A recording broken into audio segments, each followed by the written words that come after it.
I first met Margaret Walker in 1995. I was the composer on a PBS BBC documentary titled Richard Wright, Black Boy. It was directed by an old friend, Davis Lacey, produced here in Jackson at the Mississippi Public Broadcast System, formerly Mississippi ETV. Margaret Walker was a talking head. He had thought long and hard about the problems of race, of being a black person in America, of racism in general, Jim Crow prejudice. The second time I met Margaret Walker was some years later, in 2000, as a result of a subway trip from Brooklyn to Manhattan. Printed on a placard was Margaret Walker's poem, Lineage. Remembering her from the documentary, I started to read. My grandmothers were strong. They followed plows and bent to toil. They moved through fields, sowing seed. They touched earth and grain grew. They were full of sturdiness and singing. My grandmothers were strong. My grandmothers are full of memories, smelling of soap and onions and wet clay, with veins rolling roughly over quick hands. They have many clean words to say. My grandmothers were strong. Why am I not as they? As the subway train rumbled on, I was lost in the words of Miss Walker's heartfelt poetry. I scribbled the poem down on a piece of paper and composed music for it that evening. My grandmothers were strong.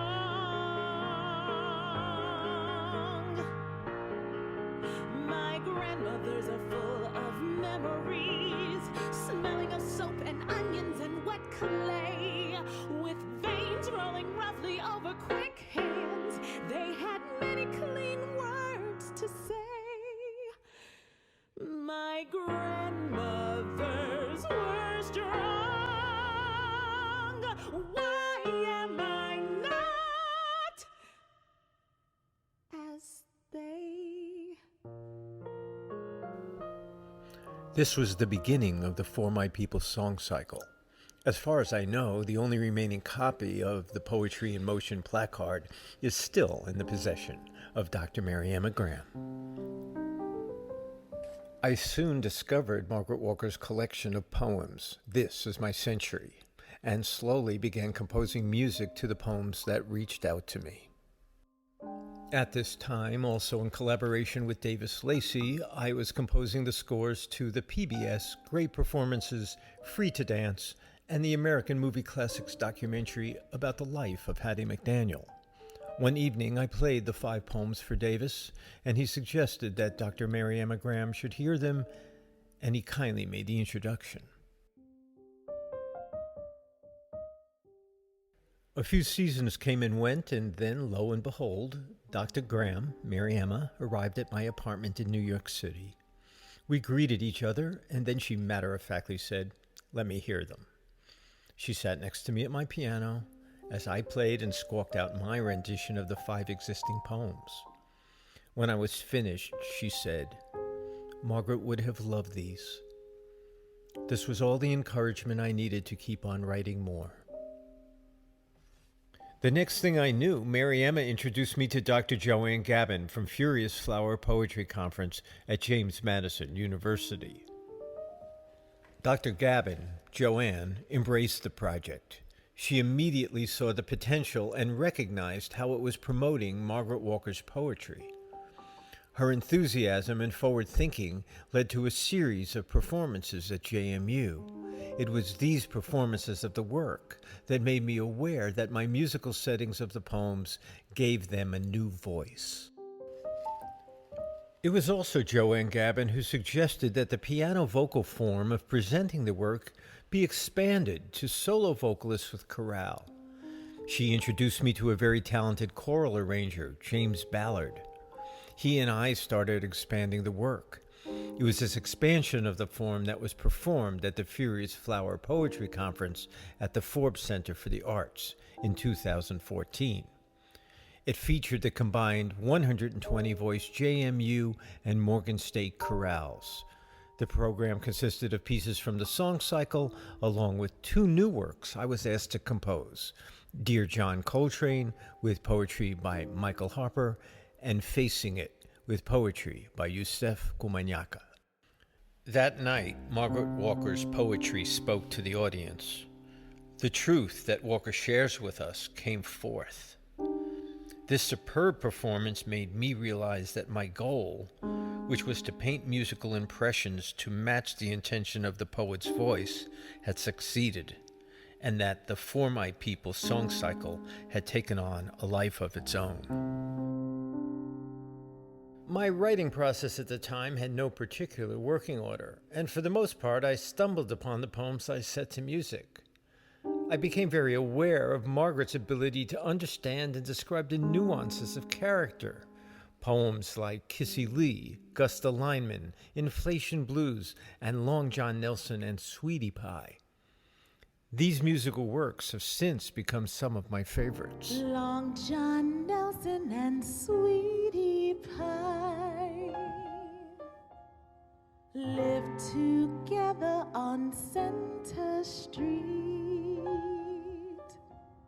Long John was a mellow fellow, and Sweetie Pie was fat and sweet. Toughest gal I ever did see was a gal by the name of Kissy Lee. Kissy Lee. There are 13 individual pieces of music that make up the For My People song cycle. I had composed 12 of them when I started working on the music to Margaret's iconic poem, For My People. I read the poem numerous times, diagnosed the structure, looking for similarities between the sections. I discovered there are 10 sections in total. On the printed page, the first 9 have a very similar look to them, except for the final section. I started writing, and the notes flowed out of me. Within a month, the first 4 sections were complete.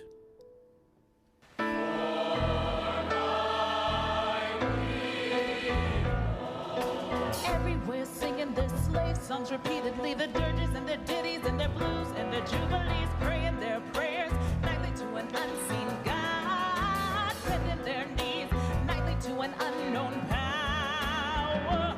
For my people, lending their strength to. And then I got to section 5, and the flow, as they say, stopped flowing. Crash and burn. I went some months without being able to write a note.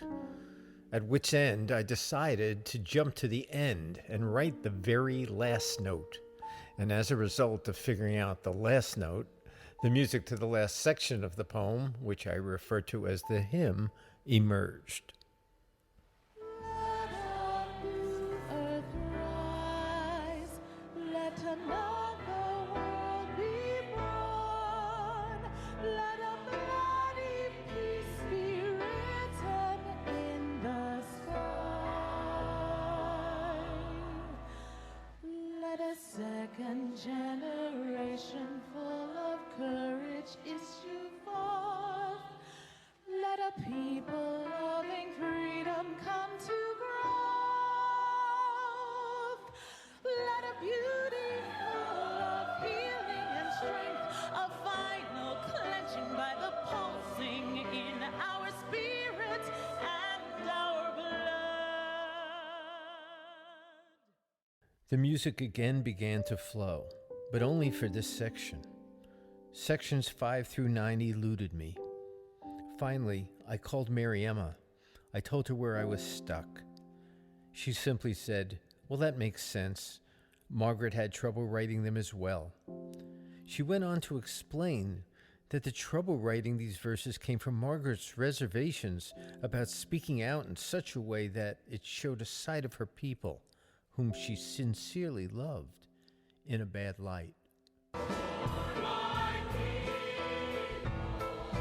Walking blindly, spreading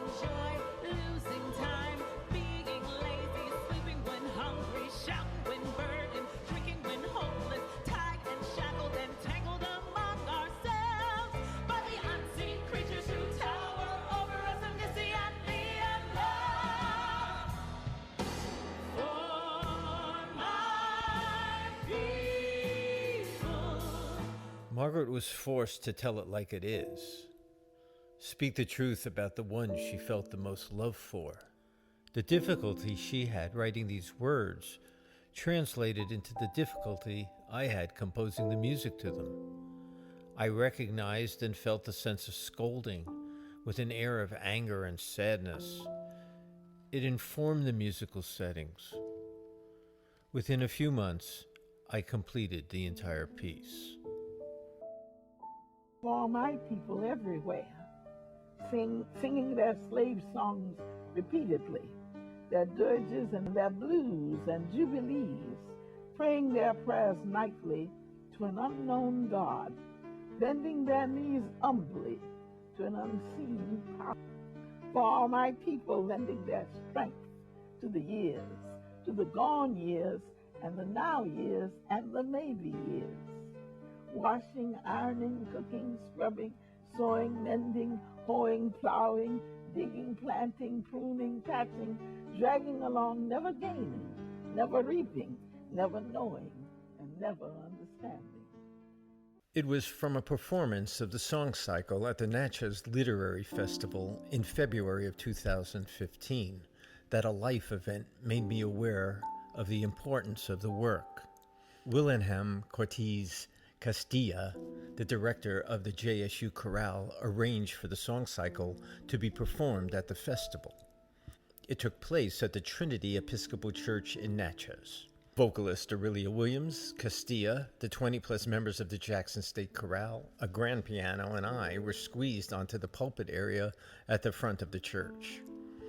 We performed the entire cycle, ending with For My People.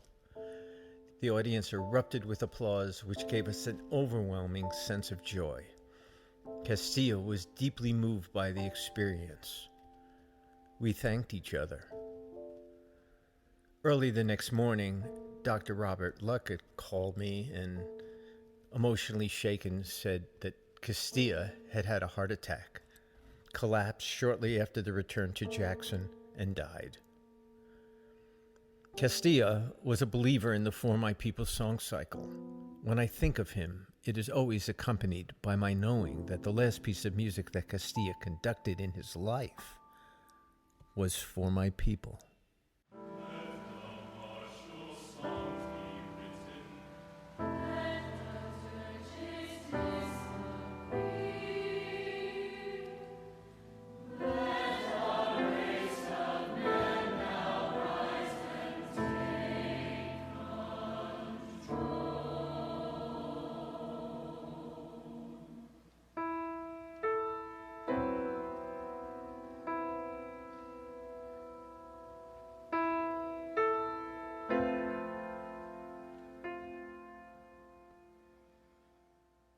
For my people,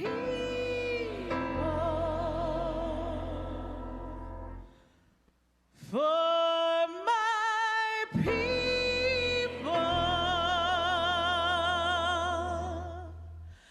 for my people.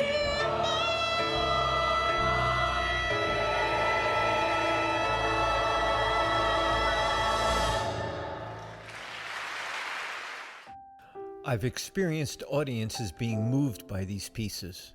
I feel the intangible quality that music possesses makes Margaret Walker's words become even more significant. My role now is guiding the Margaret Walker For My People song cycle forward. I imagine the possibilities, if you will, the Margaret Walker For My People song cycle wish list. A studio recording, a documentary, performances by major orchestras throughout the world, performances sung by acclaimed global vocalists backed up by chorales from colleges and universities, performances at galas and celebrations, performances at inaugurations, streaming on Spotify and iMusic, YouTube views. I want it heard by new generations of listeners and have it transmitted throughout the universe using contemporary device transmissions. And, if my wishes are granted, the Margaret Walker For My People song cycle will have secured the legacy of Margaret Walker's work.